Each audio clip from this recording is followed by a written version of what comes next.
When making Disco Elysium, the original Zaim team littered it with all kinds of neat tricks, references to music and pop culture that inspired them, and even a few nods to their own friends and acquaintances.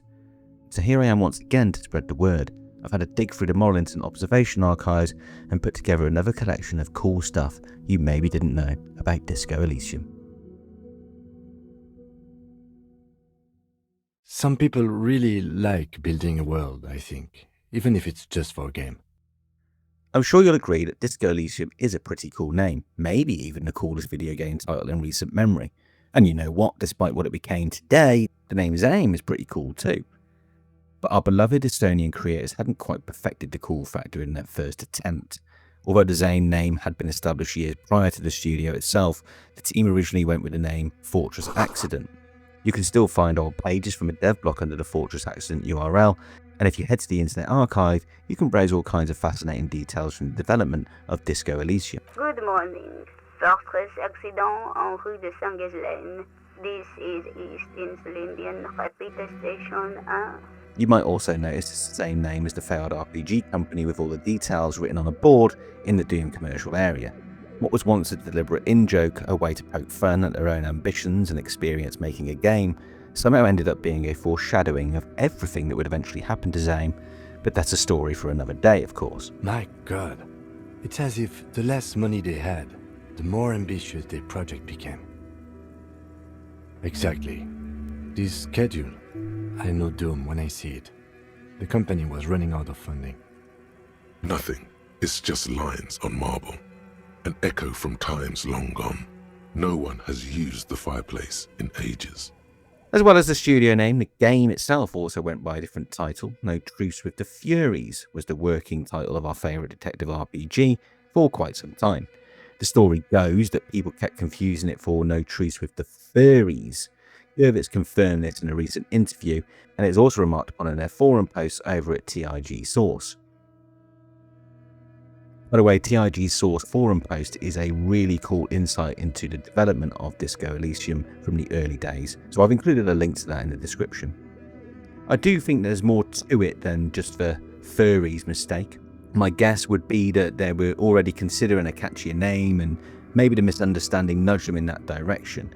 I have this belief for a couple of reasons. First, Disco Elysium seems far too clever to be an afterthought. Disco, for example, can be translated from Latin to mean I learn or I am learning, and was intended to indicate that this was just the first step into the world of Elysium. So, Disco Elysium translated to English means I learn Elysium. So I really think that their name must have been floating around the writer's room at some point already. Secondly, I think the Furies as a concept would have been something that Gervitz found hard to let go. The title comes from a poem by R.S. Thomas, which features in the game's intro, but it actually goes a little bit deeper than that. The poem appears on the cover of the album by the Manic Street Preachers titled This Is My Truth, Tell Me Yours. Gervitz and the rest of the tabletop playing group in Estonia loved the Manics, and their influence across the entire story of Zaim and Disco Elysium is massive. If everybody knew, you never did. She'll be coming soon. That is all. Nicely segue in there into the topic of music. You can't really talk about Disco Elysium without eventually landing on this subject. In fact, there are probably enough musical influences that I could do an entire video on them, and maybe I will one day. But for now, I want to focus on 3 key artists. I've already mentioned Manic Street Preachers, of course, and the connection to the R.S. Thomas poem, so we'll continue with them for now. During the tabletop days, the OG Zaim crew had a playlist to accompany their adventures in Elysium. If you're interested, I've linked to the playlist in the description, and if you take a look, you'll notice there is a decent selection of Manic tracks in there. The Manic Street Preachers were a band packed with left-wing messaging in their songs, which was undoubtedly an important factor for Gervitz in particular. And as a result, you'll find references to their songs throughout the game's dialogue. First one to point out is that Miss Europa Disco Dancer is a song title by the Manics. I'm sure you don't need me to make the connection for you there. Yes, officer. You look rather dazed. Like a stunned fox. But surely things can't be that bad. Lena, when you first meet her, hears about your memory loss and says you look like a stunned fox. This is a reference to a line from the song Epicenter, and my favourite Manic song also holds my favourite connection to Disco Elysium. Their mega hit, If You Tolerate This and Your Children Will Be Next, has the opening lines, The future teaches you to be alone, the present to be afraid and cold. So if I can't shoot rabbits, then I can't shoot fascists. and in your conversation with the deserter, you can eventually get onto the subject of a so-called revolutionary song, Boy with Scythe, and discuss those lyrics. Something about shooting rabbits. I don't know. I can't remember. It doesn't matter. It's gone now. The future teaches you to be alone. The present to be afraid and cold. Second on my list of key influences is, of course, Scooter. Scooter were a German dance act dating back to the early 90s rave era, continuing through the clubland boom and the rise of trance in the early 2000s. Frontman H.P. Baxter, with his bleach blonde hair, was a design and personality influence for Egghead. Scooter began making what was known at the time as hardcore, and as you can imagine, H.P. Baxter says a certain phrase quite a lot. Encore! All right! Yeah! As well as the signature catchphrase, you can also credit Scooter with lines like, Good morning, yeah! 1, 2, 3, Yakokata, the place to be! or, Skibbity, skibber danger, I am the rearranger. and even the iconic What is the question task with Egghead was taken from Scooter, rather than the usual Shakespearean origin. Last but not least, we have to talk about Sea Power, of course. Kurvitz, being a huge fan of the band, really wanted them to be part of the game and do the soundtrack. So much so that he contacted them multiple times, chasing them down through emails, etc. to get them on board.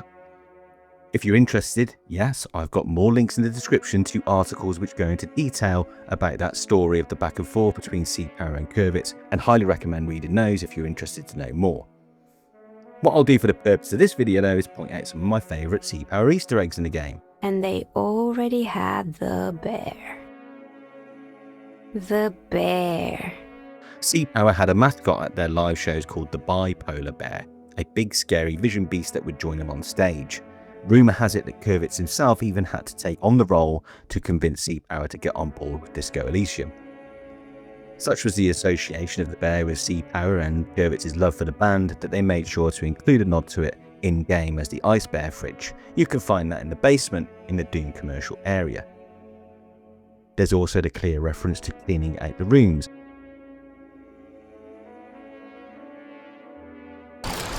Cleaning out the rooms.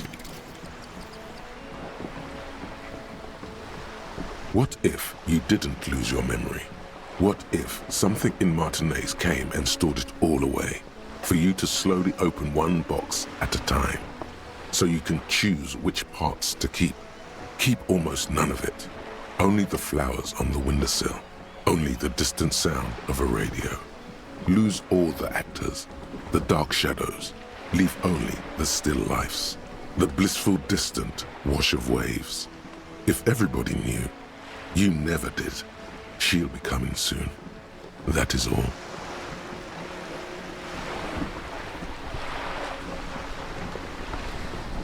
When you complete the solution for this fort, you also get a handful of bonuses with the lyrics from the song as a description.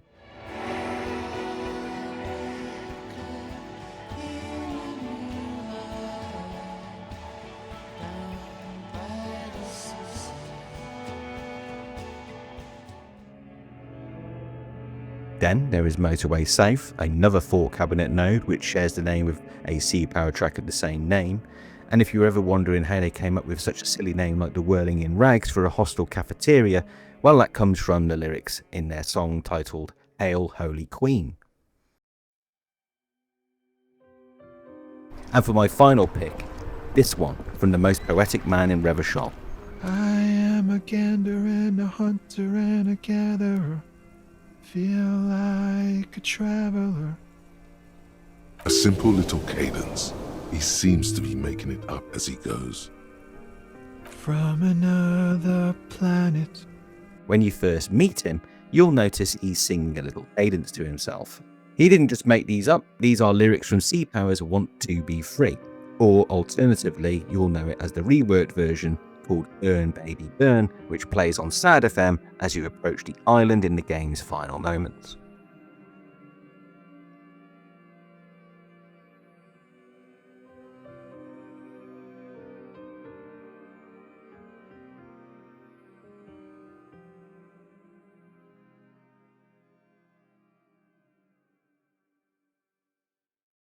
What I agreed to join initially was the Cafeteria Manager's campaign.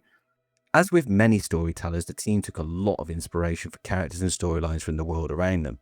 Precinct 41's Doctor, Nick Gottlieb, is directly inspired by a real-life acquaintance of the group, and yes, he was an actual doctor.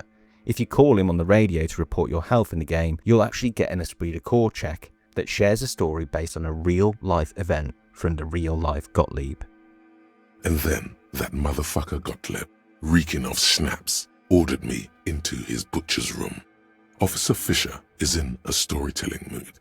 He continues, and I ask him, "You sure, Doc?" And he's cool as can be. "Yeah, if you're in pain, we've got to get that baby out." And so he removed my appendix on the spot while the party was still on in the other room. And I was delirious with pain and all the snaps I'd had. But I remember thinking, man, that Gottlieb can stitch. Only a month later, when I got a chance to properly thank him, did I find out that he had no recollection of the event. That's Gottlieb for you. In league with some devil, he is. I'm sure of it. Cheers. The clinking of beer glasses is drowned in group conversation. Then there's the infamous moment when Harry vomits while first addressing the courts. This was also taken from real life.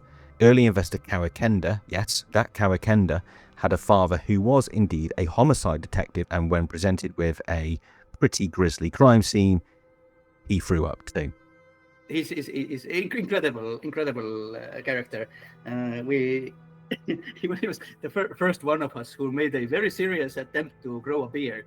A man in his late 20s with a thin, unimpressive beard notices you approaching. He drops the ledger he was holding and turns to the lieutenant. Garth, the cafeteria manager, is based on a friend of the original Zane crew and someone who spent a lot of time building the very, very early tabletop worlds. He was sort of a artistic rival and competitor to Irvitz.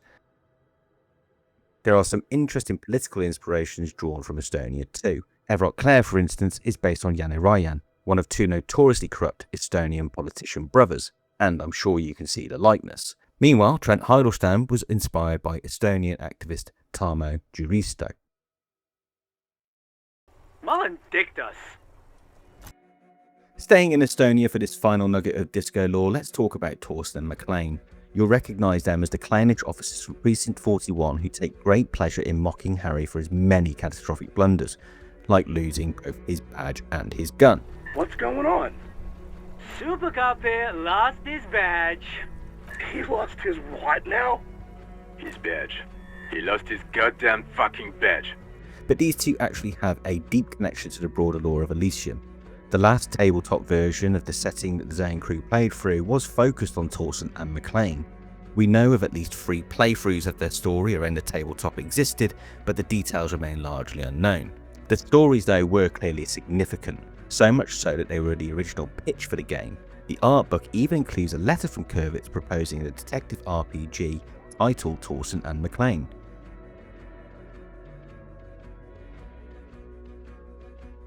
Not all of those stories are completely lost though. You can get a glimpse into them by investing in your esprit de corps skill. Much like Shivers, it will occasionally transport you to another part of Elysium with short, unseen tales from the lives of those officers. These moments were actually directly taken from tabletop sessions, so every time you see an esprit de corps story, you're getting a glimpse into what was going on around the table back in Tallinn in Estonia. That shit was dark. Going in there like that. Oh, brutal shit. Tell me. Kuno dies. You're gonna pick one out of his brain like that too? Kuno's gonna go out in a hail of bullets. Gonna look like a fucking porcupine. Porta Rosa, a side alley of the Boogie Street Spearhead. A young man in his early 20s approaches patrol officer Emil Mullins and asks for a cigarette. As Officer Mullins reaches in his coat pocket for the pack of Astra he just purchased this morning, the man shoots him point blank in his chest. Breathless, the patrol officer collapses in the gutter. His right hand is grabbing the armor on his chest. The bullet didn't pierce it, but he can't breathe. On the pavement, the patter of the perpetrator's feet growing distant. "Bleed, pig," someone opens a window and says, but Emil cannot see who. His sight grows dim with pain. Yeah.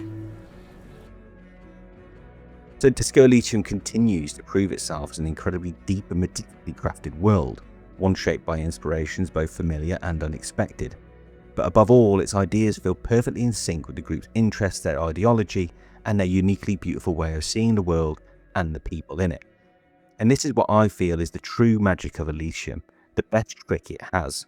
It manages to draw us into a complete fantasy and imaginary world, but has so much in it that feels familiar, it feels like home.